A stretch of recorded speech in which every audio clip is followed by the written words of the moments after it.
Oke.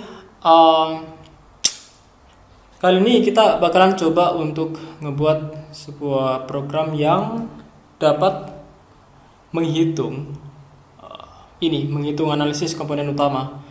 Ini adalah satu materi dari ilmu statistik. Jadi kita bakalan membuat program tentang ini. Jadi ini kita bakalan buat program. Gak terlalu bagus tulisannya. Dengan bahasanya itu adalah C#. Sementara IDE yang digunakan di sini aku bakalan gunakan Visual Studio.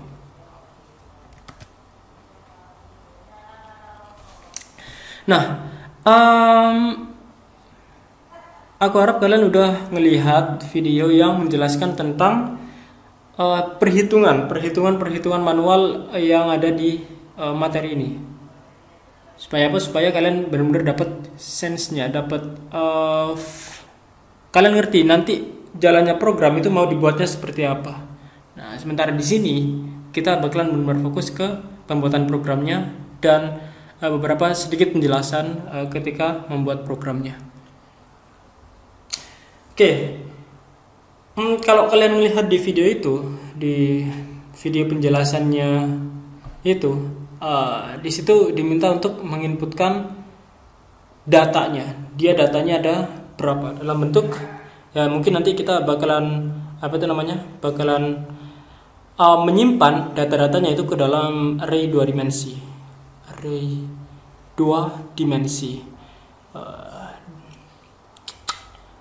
dengan array 2 dimensi dengan perkalian indeksnya itu sejumlah. Di sini jumlah variabelnya berapa, jumlah var, kemudian di sini adalah jumlah datanya. Nah, karena kalau di soalnya nanti itu bakalan kita isi dengan data di mana ini ambil contoh ada 2 variabel, di mana ini variabel xa mungkin, kemudian ada xb dengan ini data-datanya. Di sini datanya berapa dan lain sebagainya. Nah, di sini jumlah datanya dan di sini adalah jumlah variabelnya. Jadi mungkin untuk pertama nanti kita bakalan minta user untuk menginputkan jumlah variabel yang diinginkan itu berapa. Nah, ini jumlah variabel yang diinginkan. Kemudian untuk setiap variabel nanti jumlah datanya yang diinginkan adalah berapa. Dan kita bakalan nyimpen tabel ini atau data-data ini ke dalam array 2 dimensi seperti ini. Jadi ini kalau contohnya ada 3 variabel. Jadi seperti itu dia. Ini untuk awal terlebih dahulu kita bakalan coba untuk langsung masuk ke programnya. Di sini analisis komponen utama.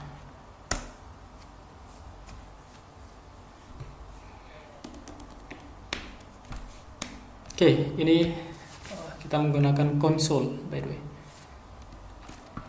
Dan mungkin ini sedikit tampilan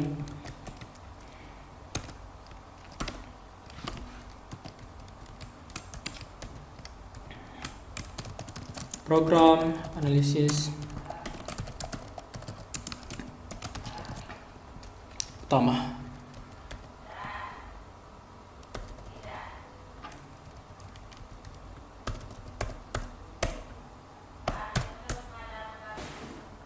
Dan di sini aku nambahin inline supaya tampilan juga lebih baik nanti di konsol. Di sini minta user untuk menginputkan jumlah variabel dan jumlah data. Nah, di mana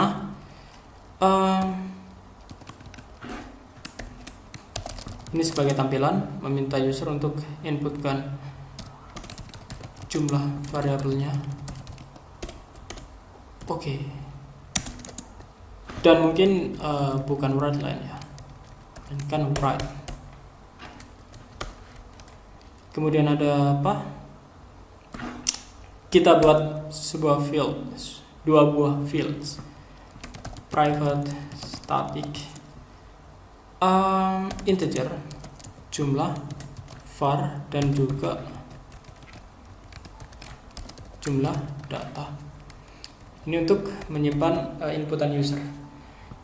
Sehingga di sini ada jumlah var itu sama dengan, karena seluruh inputan itu dia itu dalam bentuk string. Nah, ini perlu kita rubah parse ke dalam bentuk integers. Apa yang dirubah? Yang dirubah adalah console.line.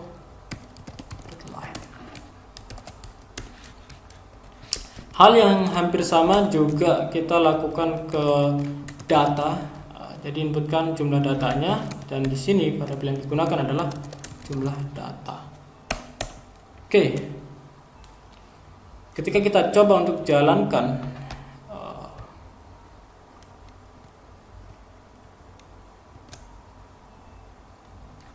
sini 2, contohnya 7. Oke, jadi dia jalannya programnya seperti ini untuk sementara. Lalu apa yang dilakukan adalah meminta user untuk inputkan seluruh data. Seperti yang aku bilang sebelumnya, dia bakalan disimpan ke dalam bentuk ke dalam array 2 dimensi, private static. Mungkin kita bakalan pakai integer, dan di sini aku bakalan nyebutnya dia data. Tapi sebelumnya kita perlu untuk membuat objek dari beberapa array. Nanti bakalan ada beberapa array juga yang perlu kita buatkan objeknya tadi. Dan ini adalah data sama dengan new integer. Nah, dia karena 2 dimensi ya. Dia 2 dimensi dengan ya seperti yang udah aku tulisin sebelumnya. Di bagian sini dia adalah jumlah data, kemudian di sini adalah jumlah variabel. Kita mengonsumsikan ini sebagai baris, kemudian di sini adalah kolomnya, jumlah variabelnya. Sehingga apa? Kalau kita lihat di sini, jumlah variabel atau kolom itu tergantung dari berapa jumlah variabelnya, sementara baris itu tergantung dari berapa jumlah datanya. Jadi kita buatnya dia seperti ini. Lalu yang kita lakukan apa? Yang kita lakukan adalah meminta user untuk menginputkan data-data yang diinginkan. Kalau di sini row, kita bakalan mulai dari row. Mungkin bukan row tapi column. Sama dengan 0. Call kurang dari data dot get length. Ini di sini get length ini untuk mendapatkan nilai ininya. Jadi data ini kan dia array 2 dimensi. Nah, get length yang ke 0 itu berarti yang sebelah sininya. Kalau 1 maka yang di sininya dia. Oke, kita bakalan ambil yang 0. Yang 1. Karena ini kolomnya, jumlah variabelnya dia berapa. Kemudian call plus. Di dalamnya ini ada suatu perulangan lagi. Row-nya, barisnya, jadi dia bakalan berpindah baris nanti. Row kurang dari data dot length. Get length. Get length 0. Row plus. Jadi kalau kalian melihat di bagian sini tadi lagi, mungkin gini.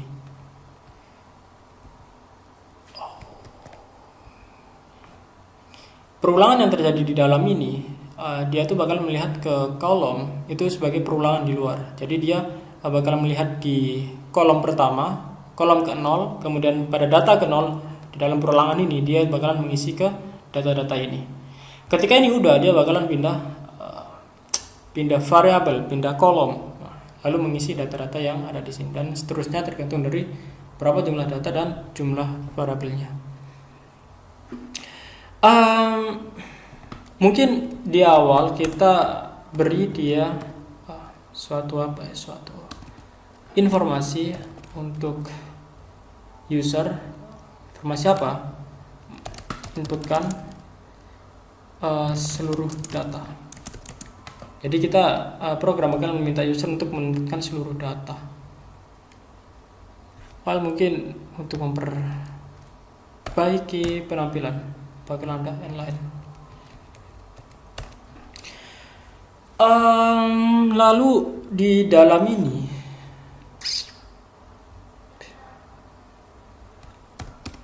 mungkin akan jadi seperti ini dia. Data mungkin x apa ya?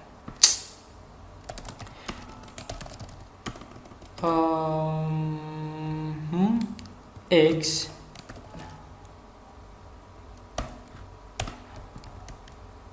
sama dengan x data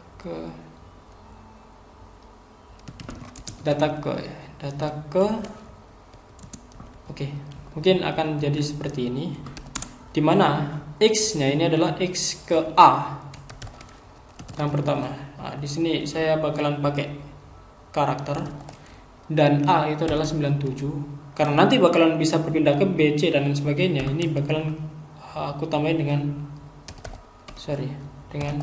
call. Nah, sementara yang di sini data ke berapa?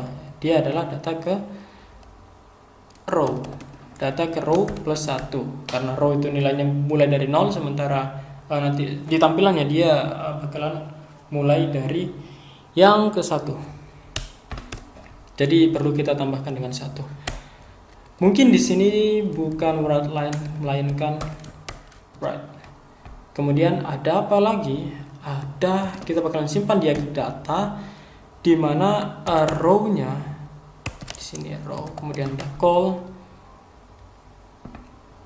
sama dengan integer parse. Kita rubah dia dari string ke integer. Yang dirubah adalah inputan dari user, console read line.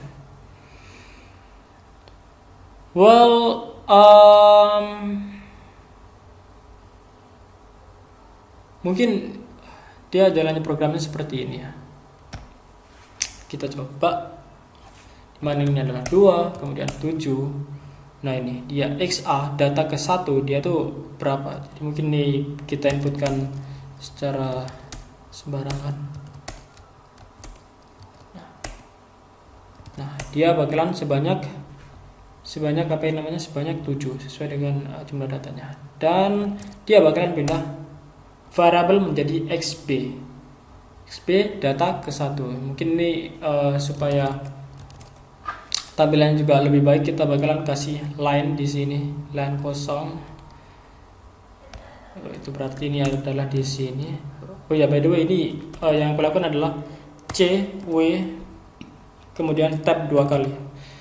Bagi kalian yang mungkin belum ngerti tentang itu. Kita udah meminta user untuk menginputkan seluruh data dengan tampilan yang seperti tadi. Oke. Lalu next kita bakalan masuk ke apa ini? Ada melakukan berbagai macam perhitungan, menghitung rata-rata. Nah, bagaimana menghitung rata-rata? Ya mungkin kalau untuk rumusnya udah ada di video tentang penjelasan penjelasan materinya.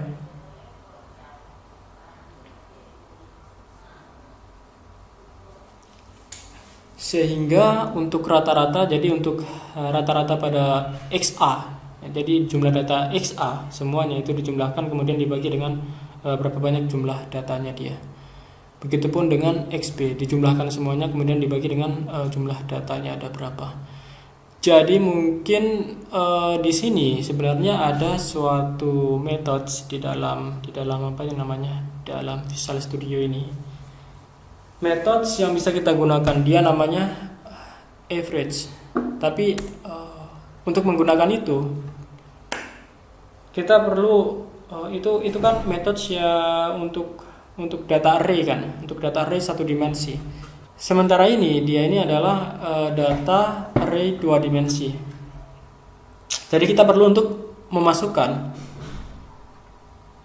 data pada setiap variabelnya dimasukkan ke suatu array baru, kemudian kita dapat menghitung average-nya menggunakan metode tersebut untuk mendapatkan average-nya. Sehingga ini mungkin bakalan menjadi for atau bukan gini ya, gimana? Kita bakalan menggunakan yang ada di sini aja.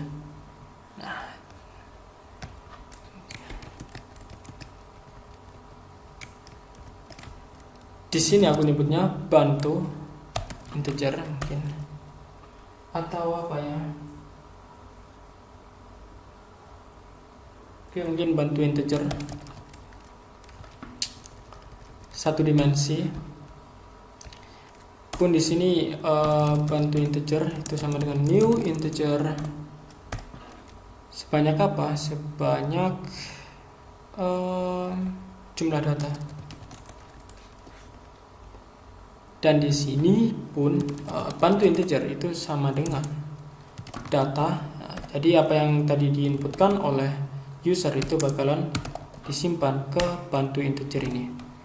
Dengan di sini mungkin tetap bantu integer row. Oke.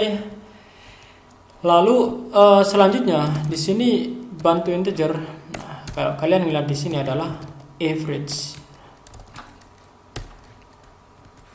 Bantu integer average. Dan di sini pun juga ada keterangannya. Compute menghitung rata-rata dari sebuah sequence of integer value. Tapi kalau kalian lihat di sini dia itu bakalan mengeriturnkan sebuah nilai dengan tipe data double. Dan di sini aku bakalan buat lagi sebuah field private static double. Nah, dia juga array, aku sebutnya dia rata-rata. Kenapa array? Karena nanti ada, kalau ngelihat di sini kan ya, ada rata-ratanya dari variabel XA, kemudian rata-ratanya dari XB, kemudian ada next lagi kalau emang variabelnya ada banyak, sehingga ini bakalan aku simpan dia ke dalam array satu dimensi untuk semua nilainya ini. Ketika seperti itu maka ini adalah rata-rata ke kolom itu sama dengan bantu integer.average. Well, okay.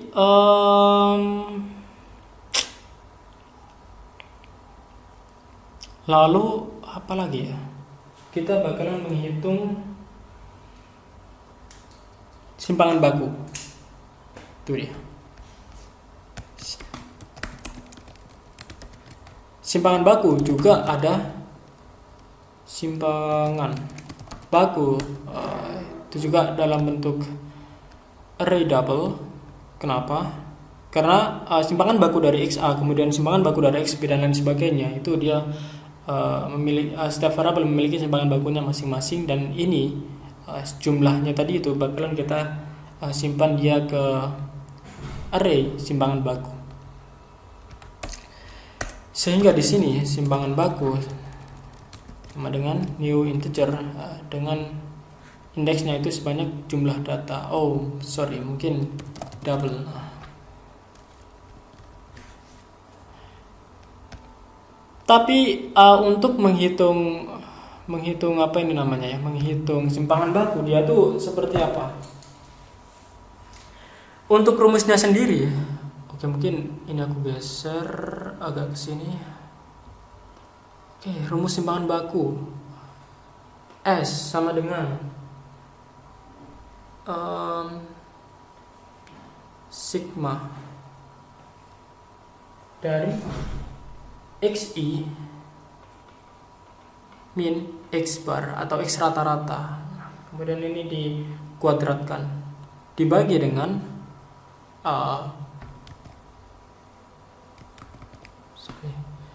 jumlah data min 1, kemudian ini dipangkatkan dengan setengah atau diakar nanti. Oke, ini mungkin biar lebih jelas, ini adalah variabelnya ya. X ini variabelnya, apakah dia datanya, jumlah datanya, data kesemuanya. Dan ini mungkin bisa kita sebut dia SA kalau untuk menghitung XA, kemudian SB untuk menghitung XB dan lain sebagainya. Jadi nanti akan ada beberapa simpangan baku. Untuk rumusnya yang seperti ini, bagaimana kita bikin dia ke dalam programnya. Oh ya, mungkin kalian bisa catat rumus tadi itu kalau emang dibutuhkan. Di sini aku bakalan ngebuat sebuah sebuah class, add class yang aku sebut starter. Aku sebut dia starter, yang artinya statistik terapan. Di dalam sini class static by the way, sehingga kita tidak perlu membuat aku gak pengen dia membuat suatu objek baru, jadi class starter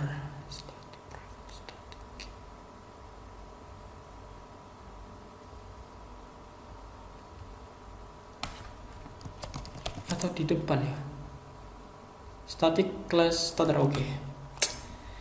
Static class starter. Lalu di sini di dalamnya dia ada public supaya dia bisa diakses oleh kelas lainnya. Public static method sini dia berguna untuk menghitung simpangan baku.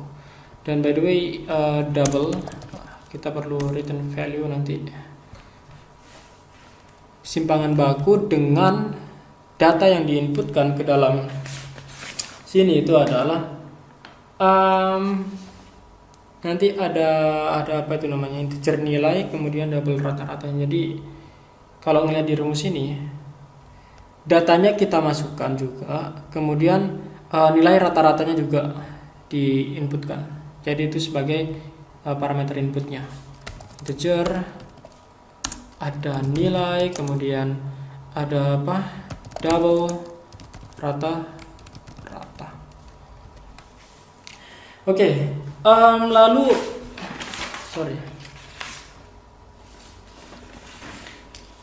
di dalam metode simpangan baku apa yang bakalan kita lakuin? For integer kemudian ada apa ini namanya ya,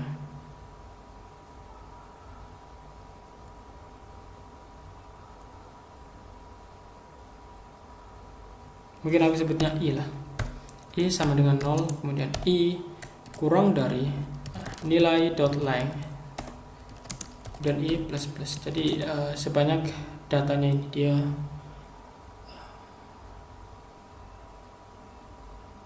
Lalu apa di dalamnya? Dalamnya itu adalah nilai i yang dikurangi dengan rata-ratanya. Dan ini itu dikuadratkan. Mat math.pow.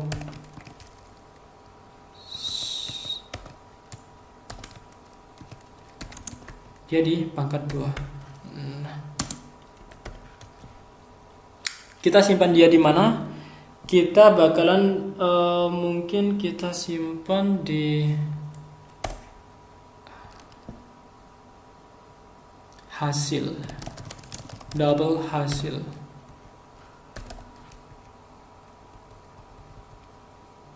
Double hasil, sehingga hasil plus sama dengan karena ini adalah apa itu namanya, sigma, sehingga ini adalah plus sama dengan ini. Kita udah dapet ini, lalu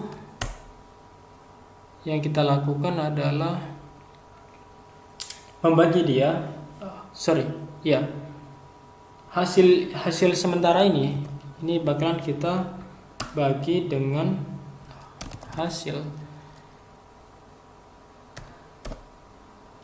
bagi sama dengan nilai dot length min 1. Jadi sebanyak jumlah datanya kemudian min 1. Seperti ini, n min 1, jumlah datanya min 1. Setelah kita mendapatkan ini, kita bagi dengan ini. Nah, lalu step berikutnya adalah diakarkan. Lalu hasil sama dengan math.strp kemudian berapa? Ya, itu adalah hasil. Nah, jadi ini kita returnkan. Oke. Atau ya mungkin bisa seperti ini. Return math dot apa ini, kemudian hasil. Oke.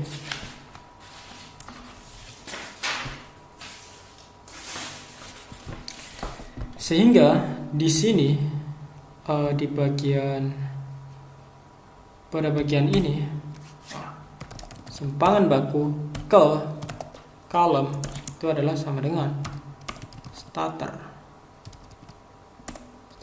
dot simpangan baku dengan yang diinputkan itu adalah bantu integer, koma rata-rata